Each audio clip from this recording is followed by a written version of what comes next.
On the day of my engagement, I was assaulted by burly men and my fiancé was beaten, breaking his ribs while trying to save me. But later that night, I overheard them talking. It was all a performance for views. I was imprisoned on a remote island, tortured live-streamed, injected with drugs. My own brother and fiancé were accomplices. Was my sister the mastermind? Watch how I fight back. On the day of my engagement, I was assaulted by 7 or 8 burly men who suddenly burst in. My fiancé, David, his eyes blazing, tried to fight tooth and nail against them, but while trying to save me, he suffered several broken ribs. I feared he would be killed by the attackers, so I could only let them violate my body, waking up in the middle of the night. I heard David and Robert talking outside the door. Robert, this video got over 8 million views. Most people are praising your acting. David, good thing they weren't hitting for real, otherwise I couldn't have taken it. But there was no way around it for Sophia. After all, you have to make it look real. Robert, talk to her more. Emily said the account's hopeful of reaching 3 million followers. We can do more performances like this then. I was trembling all over, covering my mouth, not daring to make a sound. As soon as they left, I immediately called Michael. Michael, I'm tired. Help me buy a plane ticket overseas and give me control of the short video platform account. 1. I always thought David loved me deeply, that he would fight tooth and nail against attackers for me. Robert was also my best brother, who had cherished me since childhood. If he had anything good to eat or drink, I would be the first person he thought of. I was treated like a spoiled princess, sometimes feeling so happy it seemed unreal, until that day, when the family business failed and went bankrupt. From the moment I introduced Robert and David to filming short videos to gain views and make money, the life around me began to undergo drastic changes. They still hovered around me, granted my every request, but the prerequisite each time was taking out a phone and filming from every angle. And just like that, I unknowingly became the video's star. David and Robert suddenly returned. They had heard movement from the bedroom and wanted to check on me. I immediately hung up the phone and pretended to still be unconscious. Sophia, I just heard you talking. Are you awake? Robert sat by the bedside, his voice still so gentle, like a caring older brother figure. David also asked from beside him. Sophia, I'm so sorry about what happened last night. I know you're hurting. If only I had been strong enough then, the tragedy wouldn't have happened. He got more and more worked up, suddenly punching the wall, with my back to them. A bitter smile tugged at my lips. If I hadn't overheard their conversation just now, I wouldn't have known how good an actor he was. Seeing that I wasn't speaking, Robert continued to comfort me. Sophia, don't worry. We won't let the attackers get away with it. We'll definitely get justice for you. David nodded heavily. Exactly. We hope you can give us some time. Before I could respond, the two of them returned to their gentle demeanor. Robert tucked the bed covers around me, and even tried to put my exposed foot back under the covers. I jolted in surprise, pulling my foot back beforehand. Now, whenever someone touched my body, I would become abnormally panicked. Robert hesitated for a moment, then withdrew his hand. I'll go get some food ready. David, stay here and keep Sophia company. Talk to her for a while. As soon as Robert left, David started talking to himself. Sophia, are you still not talking to me? Right. It's my fault. I'm useless, pathetic. It's right for you not to talk to me, but I'll prove myself to you with time. Prove? I turned to look at him. The truth was right in front of me. What else did he need to prove to me? To prove that all of this was actually something you pulled the strings behind the scenes, just to film videos and make money. Seeing that I was finally up, David exclaimed excitedly, Sophia, you still believe me, right? 7 years, our love couldn't compete with video revenue. Or had he been keeping up a flawless facade all along, pretending to love me so much? So I found myself asking, did you record a video yesterday too? Chapter 22, David was clearly stunned. Not expecting me to ask that, I said jokingly, certainly not, right? You fought so desperately to save me yesterday. How's your body? David finally reacted, letting out a sigh of relief. It's okay if I got a little hurt. It's just you. I'm sorry, I didn't protect you well. I quietly observed his eyes, that kind of guilt and self-reproach. A normal person couldn't possibly fake it. And yet he looked so sincere. Looking back at our 7 years together, I felt a chill run down my spine. Sophia, our engagement party might have to be postponed. After all, this matter needs to have a resolution. Is it because of Emily? My question sounded very calm. I had always found my sister, who suddenly entered our lives 2 years ago. Strange, her name is Emily, and my father brought her home after my mother passed away. He said she was our sister who had been lost before, but in my childhood memories, there was only Robert and me as siblings in the house. I had never heard that my mother had been pregnant and given birth to a sister.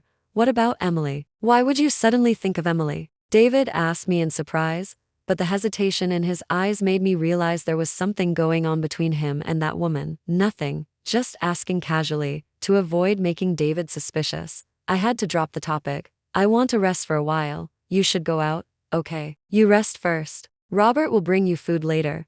Watching David's retreating back, I felt a pang. I had loved him so much, willing to give up everything for him. In the end, I was just a tool used to make money. That night, I ate dinner in bed and lay there thinking for a long time, recalling the past. The more I thought, the more my heart ached. The only thing I could do now was steel my resolve, completely cut ties with them. In the middle of the night, I received a phone call from Michael. I answered and asked Michael, "Is everything ready? When can I go to the airport?" I thought he had everything arranged and I could leave anytime, but he told me he was at my house right now. And he was standing at the front door, knocking for a long time with no response. I thought this was impossible. If someone was really knocking, I wouldn't possibly not hear it. I asked him if he had gone to the wrong floor. Michael went down and checked several times, telling me he hadn't made a mistake. He even ran into a neighbor who said our house had been quiet all day. My heart sank, and I felt a bad feeling. Everything here, from the decoration to the furnishings, was exactly the same as my bedroom. But when I lifted my pillow and saw the extra nails on the bed frame or wooden slats, I finally realized that this was not my original home at all. My father and I had put the bed together ourselves back then, because nailing was too noisy and disturbed the baby sleeping next door. Plus, it didn't really affect anything, so we left off to screws. I tried to share my location or GPS, but found there was no internet here at all. Even the mobile signal was jammed, and the map wouldn't open no matter what. My intuition told me I might be imprisoned. I immediately got out of bed, wanting to escape, but just as I grasped the entrance or hallway doorknob, I heard Robert's voice behind me. "Sister, it's 1 in the morning. Where are you planning to go?" Chapter 33. I could feel Robert smiling, but I shivered inexplicably. I turned and replied calmly, "I've been under the bed covers for too long, wanted to go out and get some fresh air." Robert didn't think much of it, saying that staying in for too long could indeed feel suffocating. He sighed again and explained, "Just bear with it a little longer. There are reporters outside right now. You know, once we open the door, they'll swarm in." I smiled. "It's fine, I'll just answer their questions truthfully, but this concerns your reputation. I can't let you be harmed again." Seeing that Robert didn't intend to let me go out, I didn't want to make him suspicious, so I obediently went back to the bedroom. I thought about trying to escape again first thing the next morning, but at 3 in the morning, I heard a sound from the door. I got out of bed and opened the door a crack, thinking I might have a chance to escape directly. But then I saw a phone stand or tripod set up in the living room, and a live stream screen. The two figures who appeared outside the door sent shivers down my spine. I remembered clearly, they were two of the attackers who had violated me yesterday. Thinking about the scene that might happen next, I stumbled back to steps and went to the window. Trying to open it, I didn't care anymore, and I didn't want to experience yesterday's ordeal again, but the window was locked, and it wouldn't budge no matter how hard I pulled. Seeing the two men approaching the bedroom door, I grabbed the jewelry box and smashed it against the glass. With a crash, the glass shattered all over the floor. I immediately climbed onto the window ledge, wanting to jump out. Then, a wave of despair washed over my mind, forcing me to retreat back into the bedroom. Someone gripped the doorknob, and the two men, wearing masks, walked in. Seeing that I had smashed the window but hadn't escaped, they let out a cackling sound. I was dragged onto the bed, fighting desperately but was powerless. Through the crack in the door, I looked at the phone live streaming in the living room. A deep sense of helplessness left me in a state worse than death, wishing I could die but unable to escape, only staring blankly at the ceiling. Suddenly, intense pain shot through my thigh. I was jolted awake from the agony, seeing a gleaming dagger or knife plunged into it. Then the same happened to my other leg, inserted in the same spot. They seemed to take pleasure in torturing me. The more wounds there were, the more excited they became. And bright red blood quickly soaked the entire bed.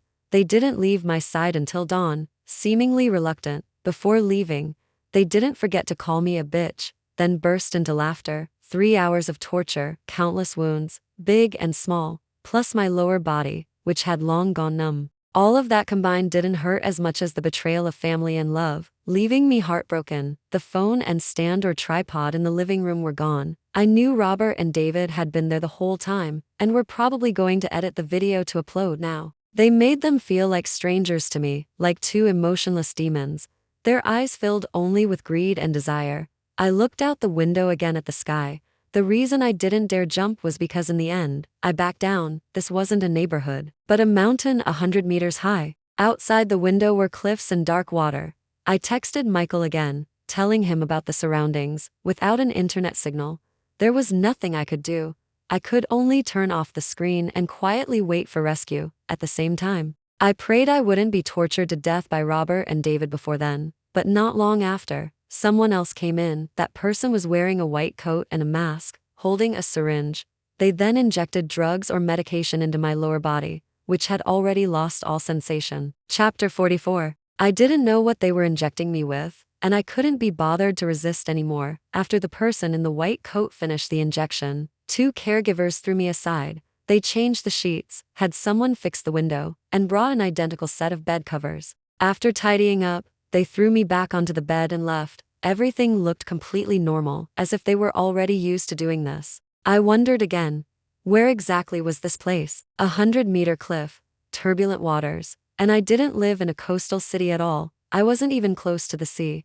It was obvious I had been forcibly brought here while unconscious, so they had actually planned all of this a long time ago. Was the same decoration style just to disorient me? I couldn't quite understand their purpose in doing this. If it was just for video revenue, wasn't the investment risk too high? There was a sudden knock on the bedroom door. Robert came in carrying breakfast, smiling just as he always did. Sophia, breakfast is ready. Your favorite coffee and donuts or a simple breakfast? There was no trace of anything unusual on his face, right? Except for the numbness in my lower body. Everything else was the same as before the torture, showing nothing out of the ordinary. I opened my mouth, but hesitated to speak. I wanted to question him about where this place was, why he had tied me up here and kept torturing me. After thinking about it, I decided not to, as I supported myself with my hands to sit up, pretending to be about to eat. The screen of the phone next to me suddenly lit up. My heart jumped, and I wanted to hide the phone under the bed covers, but Robert snatched it before I could. I watched Robert's expression change, seeing his furrowed brow and gradually angry expression. I guessed that it was Michael who had sent the text message. The phone was suddenly smashed to pieces by Robert. He also questioned me, asking why I called Michael. Seeing there was no way to hide it anymore, I simply sneered, "Don't you already know why I did it?" Robert glanced at the surroundings and stopped pretending. He came clean. "You're as sharp as ever. You found out something was wrong with this place. Unfortunately, it's too late." It was hard to imagine that the brother who had cherished me and been so caring now had exceptionally cruel eyes. "Were you just faking all the good things you did for me before?" "That's right. It was all fake. I faked it for 20 years, and it was agonizing. But now I finally don't have to pretend anymore." Hearing that sent a shiver down my spine, but I forced myself to hide my fear. "Why are you doing this to me? Aren't you afraid of legal consequences?" The word legal seemed hilarious to Robert. He sneered. "Do you know where we are right now? On a remote island in the South Pacific. What can the law do to me?" South Pacific, remote island. Normally, these words would never appear in my life. Now they sounded so hopeless. No wonder Michael couldn't find me, and no wonder Robert and David were so brazen. Indeed, now I was trapped with no escape. "So you're just doing this to film videos, relying on torturing me to gain views and make money?" Robert didn't answer my question directly. He just snorted and took the breakfast away. As he left, he casually reminded me, "You just need to remember that your existence is a disgrace to the Roberts family." Chapter 55. At noon, David came to bring food. I looked at him in silence. Robert must have told him about my attempt to escape. Thinking about the life without light that awaited me constantly from now on, I felt deeply unwilling and would rather choose to die.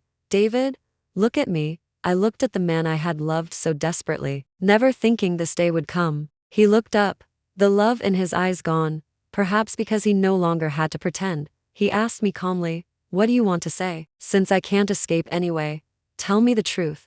I really wanted to know the truth now, from Robert's words. I could guess that their torture of me wasn't solely for views. But I still couldn't figure out the reason, so I could only try to get it from David. David shook his head and replied, I advise you to stay oblivious. There's no need to know. For the next 2 days, I was live streamed undergoing various tortures. I also discovered that the platform they were streaming on was from the dark web, which is unknown to most people. The two of them would go out for a while every so often. At first, I suspected they were going out to smoke. Soon, I realized the time and pattern were exactly the same, as if they were repeating the same thing every day. In the evening, an unexpected visitor arrived in my bedroom. My sister, Emily. I had always doubted her identity, thinking she had no blood relation to us at all. Whether it was her appearance or her personality, there were big differences. Strangely, Robert was convinced she was his real sister. Emily turned on the light and came to the bedside. Seeing me lying in bed, she showed a playful smile. There was a strong sense of mockery in her eyes. My dear sister, what happened to you? It's only been a few days. Why do you look like a completely different person? Emily's tone sounded very affected, and she kept touching my wounds from time to time. I gasped in pain, and she laughed even louder. Does it hurt? It should hurt. It'll make you hurt forever. What do you want? At this moment, I finally understood. All of this was carefully planned by the woman in front of me. My purpose? It's simple. To take back everything you stole from me, multiplied. I have no grudge against you. Why are you hurting me? I couldn't understand. I had never done anything wrong to Emily. If she was referring to my identity, that was even more ridiculous, because that kind of thing was not something I had any control over. But she seemed very obsessed with getting rid of her orphan status, considering it a disgrace. She also thought I had stolen her identity, which was why she wanted to take revenge so badly. But then again, those two guys are so easy to fool. Just a few words and they became my lapdogs. And you? What can you do besides acting cute and innocent in front of them every day? Acting cute and innocent sounded very strange to me. Ever since I was little, whenever I encountered any difficulty, my first thought was to solve it independently. Only when I genuinely couldn't solve something would I tell my family. I told her I had never asked anyone to cherish or dote on me. Do you think you'll believe that? Are you saying this nonsense because you want to gain my sympathy? I'd like to see how many days you can last through the coming torture. Chapter 66. Before leaving, Emily ran into Robert. The gentleness in Robert's eyes returned. Emily, why are you here? This is a critical time for your PhD studies. You can't get distracted. Emily immediately explained sweetly. I wanted to visit my sister, hoping she recovers soon. Your sister must be very happy to have such a good sister like you. Until now, Robert still didn't know Emily's true colors. He also didn't know that those attackers were actually deliberately arranged by Emily. The purpose was simple, to make my life a living hell. Sister is very touched, and said she would make up for the lack of family affection I've had for over a decade. I admired Emily's ability to lie without flinching. She could switch between two personalities effortlessly. After sending Emily away, Robert walked into my room and said, Don't you think Emily is truly too kind? With her personality, she's bound to get hurt when she goes out into society. It sounded like he was talking to me, and also talking to himself. I ignored him and looked at the window. I had never longed for freedom as much as I did now, so let me know if you ever dare to hurt her again, and I will make you pay an even more painful price. Robert glared at me fiercely. As if I had become the most unforgivable sinner in the world, I asked him, what kind of magic did Emily use to make him hurt his other sister? He replied indifferently, I only have one sister, and her name is Emily. With that, he put down the dinner and left. The window was completely sealed, and my phone was gone. I continued living a life without light, unable to even see the time. Almost every half day, I would be tortured to the point of being in agonizing pain. Then it would be filmed and posted on the dark web, repeatedly. This went on for about half a month. Michael finally arrived with some people. A lifeboat was outside the window, and he arranged for people to remove the window from the outside. They brought me down, ready to escape this place. When Michael saw my condition, his eyes were filled with disbelief, mainly because my body was already riddled with wounds, and many of the wounds on my lower body were even starting to rot and fester. Just one look was nauseating, but to survive, I had to endure. I'm sorry, Sophia, I came late. Looking at Michael's apologetic face, I smiled and replied, honestly, I'm grateful enough that you came.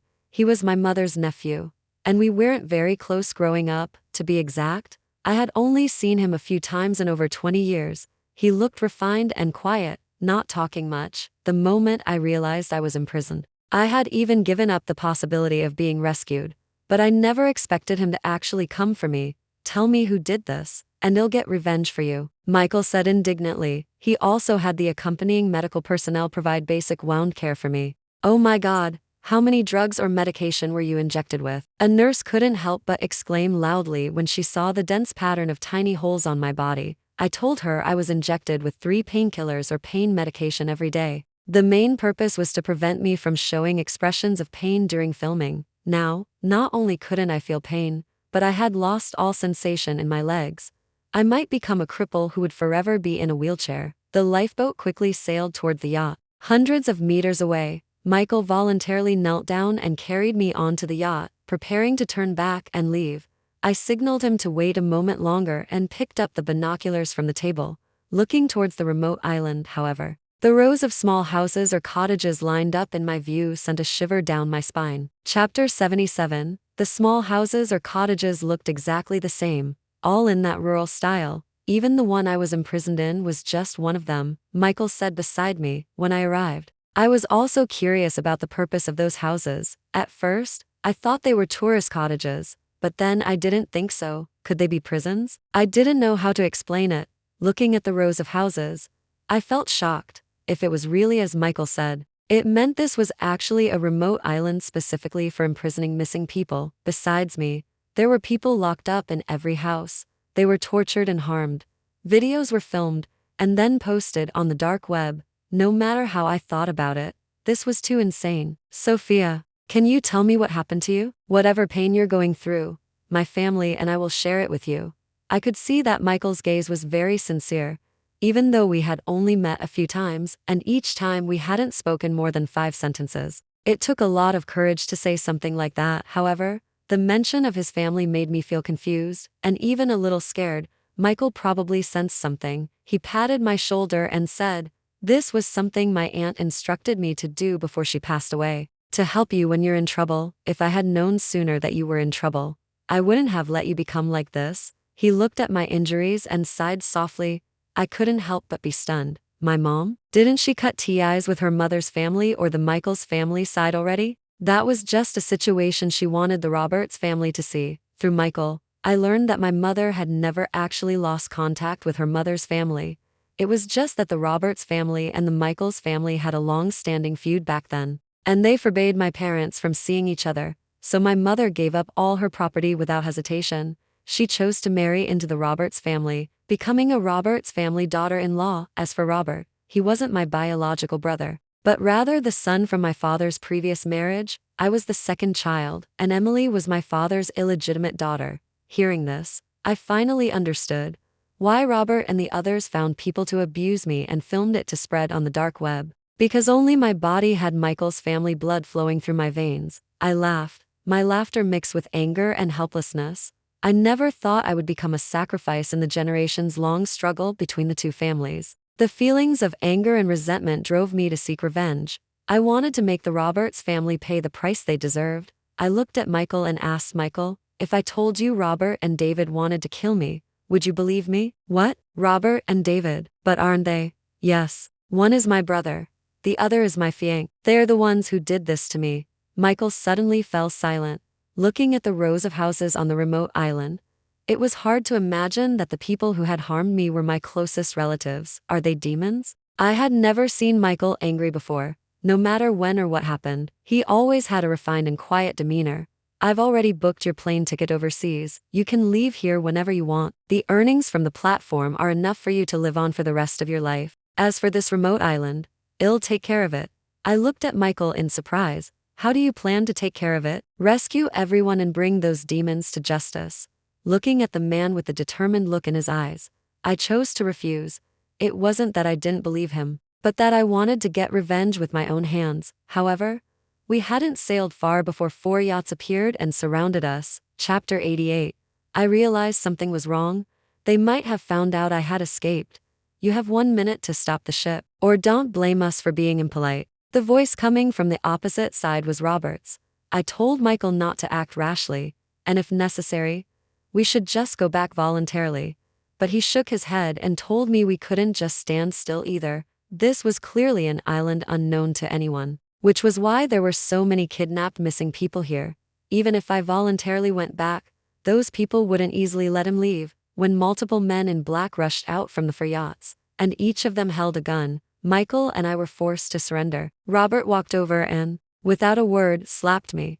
You bitch, I've spent so much energy on you, and you just leave with an outsider? At this moment, Robert had a twisted expression, without a hint of his brotherly demeanor. He then sneered at Michael. I didn't expect the Michaels family to send you here. Aren't you afraid of ending your family line? You Robert's family won't be able to end the Michaels family line. Michael was calmer than I had expected. Even facing over a dozen men in black, he didn't flinch. I didn't know if he was faking it or if he had nerves of steel. In any case, I needed to figure out how to save my life now, and then think about an escape plan. Robert disliked Michael's attitude. He went to kick him, but Michael easily dodged it, then used his momentum to pull him forward. He took out the dagger or knife he had hidden at his waist and held it to Robert's throat, threatening, "Withdraw your men and ships."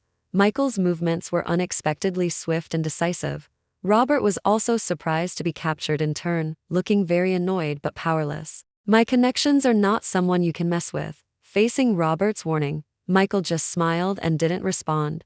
The dozen men in black looked at each other, but no one was willing to leave. To be precise, they weren't Robert's subordinates at all. Everyone knew that if this island were exposed, everyone present would be in trouble. You think they'll listen to me? You're too naive, Robert sneered. In his words, he was just a worker on this island. By filming and abusing family members and uploading it online, he earned huge profits on the island. Every house was like this. People were tricked onto the island by their closest relatives, and then did the same things every day. My scalp prickled, and I questioned Robert. Who is the mastermind behind this island? You're asking me? Haha. Then who should I ask? As long as there's money to be made, right? The current Robert seemed like a true demon to me. Unexpectedly, the yacht suddenly jolted violently. David crashed one of the yachts directly into ours, and Robert took the opportunity to escape from Michael's grasp. Then he picked up a handgun and aimed it at Michael, who had just regained his balance. Without thinking, I stepped in front of Michael. After that, we and the others on the yacht were captured and taken onto the island. I thought I had endangered everyone, and this time, escaping would be impossible. But I never expected that all of this was within Michael's plan. Chapter 99. From the moment he brought people to rescue me, he had made full preparations. Half of the people brought onto the island on the yacht were members of the special forces. The other half were professional bodyguards he had hired at great expense. They were all very skilled fighters, well known in the industry. Even fighting 10 people, they could definitely handle it. And he himself was the inheritor of an ancient martial arts style, which was why he could easily subdue Robert. He led everyone, seemingly walking straight into a trap, but actually secretly laid a trap. When the time came, he would forcefully strike and subdue all the enemies. All of this happened in the blink of an eye. By the time I realized what was happening, Michael and his team had already taken control of the island. Robert, David, and many staff members on the island were gathered in an open space.